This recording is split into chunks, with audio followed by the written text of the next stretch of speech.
boa tarde a todos. Estamos dando início a mais um programa aí, hoje numa maneira diferente aí, um trabalho em equipe. Estamos aqui com o Cassiano. Boa tarde. Com a Giovana. Boa tarde. Com o Marcelo. Boa tarde. E o André. Boa tarde. Estamos aqui para abordar os temas das revoluções científicas, tomando como exemplo e como primeiro passo o livro de Thomas Kuhn, A Estrutura das Revoluções Científicas, cuja primeira edição apareceu em 1962. Esse livro basicamente aborda que um paradigma que busca conhecimento para a ciência é chamado de ciência normal. E Kuhn entende que a ciência normal é a resolução de um quebra-cabeça comparado, que ela tem que ser desenvolvida com bastante regras para que não tenha nenhum erro. Quando um novo paradigma substitui um antigo, ele considera isso uma revolução científica. Ele também é um marco na análise sobre a história da ciência, porque ele popularizou os termos paradigma e mudança de paradigma. E é também uma das obras mais influentes em filosofia da ciência, pelo menos pela solidez de seus argumentos, do que pelo elevado número de divergências e debates que tem causado. Originalmente publicado em 1962 e traduzido para mais de 20 línguas, este livro constitui uma das principais fontes de argumento para quem defende o relativismo epistêmico e científico. E como o próprio Kant disse, um paradigma antigo, quando é substituído por um novo, é chamado de revolução científica. Com isso a gente pode encaixar as ideias que a gente encontrou aí das revoluções científicas no mundo de hoje. A partir disso, podemos falar da descoberta da eletricidade, em 1821 pelo britânico Michael Faraday, que descobriu como produzir a eletricidade a partir da indução magnética, dando origem ao motor elétrico. Mas a eletricidade já era conhecida pelos humanos. Vários outros cientistas contribuíram nesta revolução, como Benjamin Franklin e os italianos Luigi Galvani e Alessandro Volta. A descoberta, o controle e a geração da eletricidade mudaram para sempre as nossas vidas. Ou alguém consegue viver sem eletricidade? A gente pode comentar também da descoberta da penicilina, que na verdade ela foi acidental. O Alexander Fleming, ele foi viajar e acabou esquecendo uma de suas culturas de bactérias em cima do balcão do laboratório. E quando ele voltou, ele percebeu que essas bactérias estavam envolvidas por fungos, e esses fungos estavam contendo elas. E daí, ao ele estudar as propriedades desse fungo, ele percebeu que ele tinha uma substância capaz de controlar. E isso, ele aprofundou os estudos nesse fungo e purificou o fungo. E ele acabou sendo utilizado na Segunda Guerra e acabou salvando muitas vidas.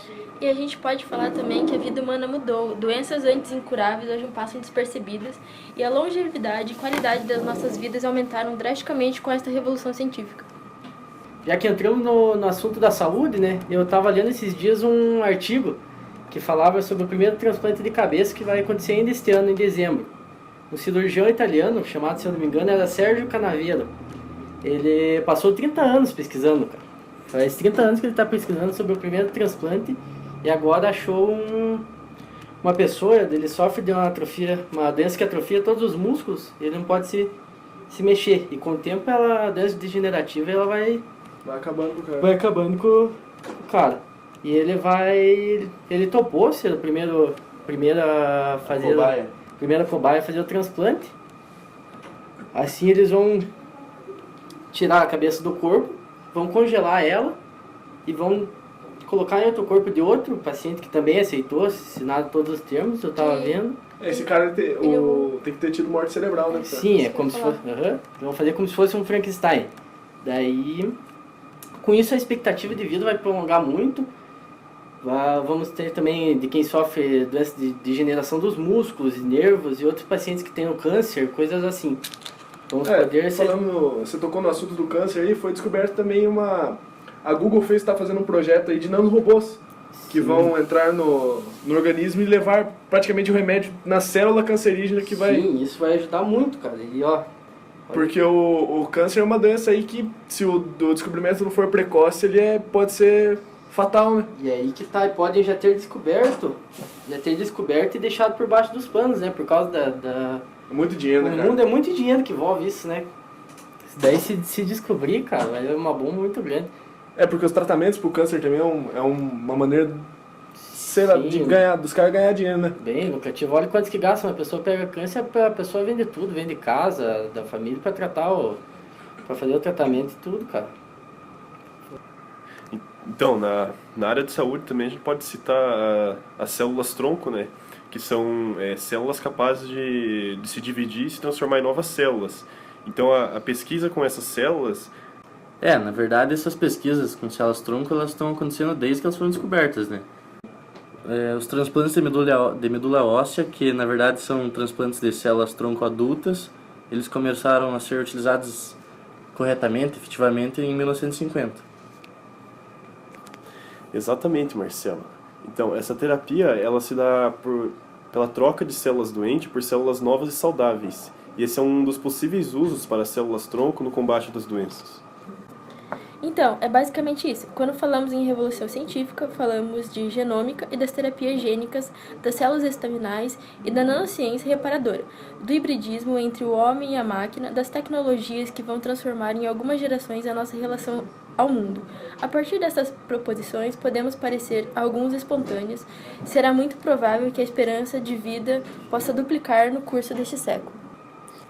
Sim, esses dias eu até estava conversando com um amigo meu, conversando sobre células-tronco, essas coisas, ele é dentista, ele me contou que pode ser descobriram um método que extrai as células-tronco do dente de leite para preencher as danificações dos dentes normais e não, assim, não precisando das próteses.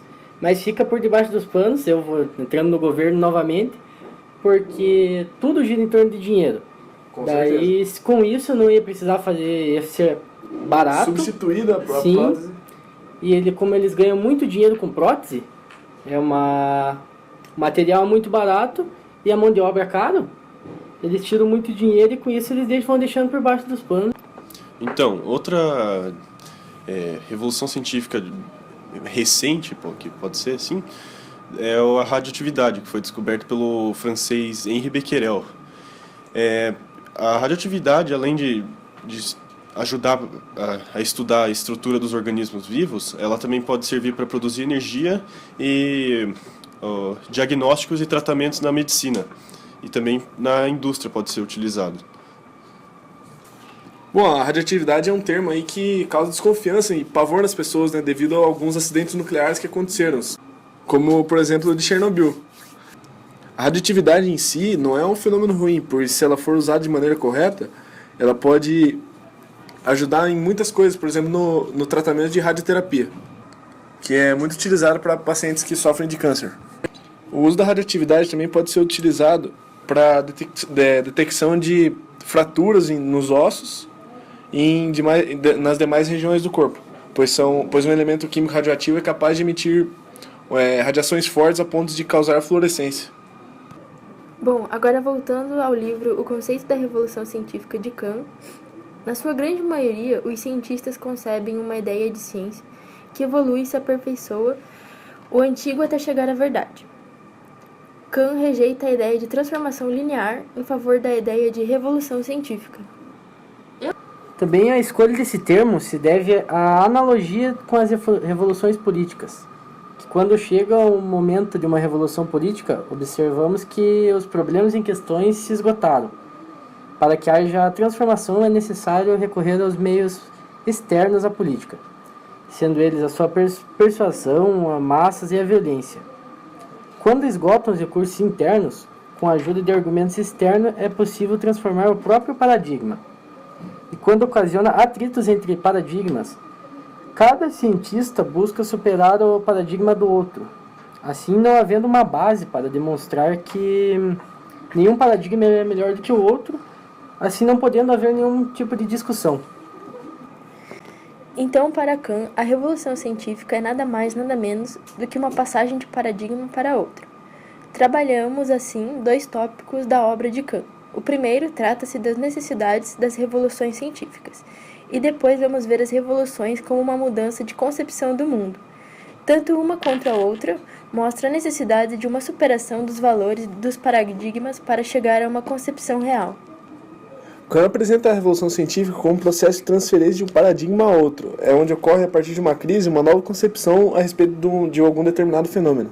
Como vimos, o pensamento do Kant é fundamentado num paradigma, que é um conjunto de regras, posições teóricas gerais e técnicas para a aplicação das leis, que orienta e dirige a atividades de grupos de cientistas que nele trabalham. A gente também pode perceber que dentro de uma comunidade científica que se depara com as anomalias e, por conseguinte, com as crises do paradigma, existem divisões entre os membros. De um lado, um grupo que parte da defesa do povo, do novo paradigma, e do outro, um grupo que se dispõe a defender o paradigma que estava em uso. A gente pode perceber que o autor coloca isso no livro como dizendo que as revoluções científicas elas se iniciam com um sentimento crescente e também seguidamente restrito a uma pequena subdivisão da comunidade científica, de que um paradigma existente deixou de funcionar adequadamente na exploração de um aspecto da natureza, cuja exploração fora anteriormente dirigida pelo paradigma. Tanto no desenvolvimento político como no científico, o sentimento de funcionamento defeituoso, que pode levar à crise, é um pré-requisito para a revolução. Um fator importante a ser destacado no pensamento de Thomas Kuhn é o fato dele conceber esse processo de revolução científica como um processo não cumulativo. Isso é, ele defende que a revolução da ciência se dá por um esquema de cisão e não de cumulação, onde uma ideia é substituída por outra, e não de uma soma de teorias. E nessa fase de crise, a pesquisa não pode ser predeterminada por um paradigma, visto que o paradigma é que está em questão quanto à sua validade. Ela não é e não pode ser determinada simplesmente pelos procedimentos de avaliação de características da ciência normal, pois esses dependem parcialmente de um paradigma determinado e esse paradigma, por sua vez, está em questão. Em todas as revoluções científicas se interpreta o uso de observações e dados, mas todos pressupõem um paradigma que permite que conheçamos os dados e instrumentos utilizados para estabelecê-los. E acho que dessa maneira aí a gente pode finalizar aqui. Queria agradecer aos meus colegas de trabalho, o André, o Marcelo, o Giovanni, o Cassiano e eu, Caio.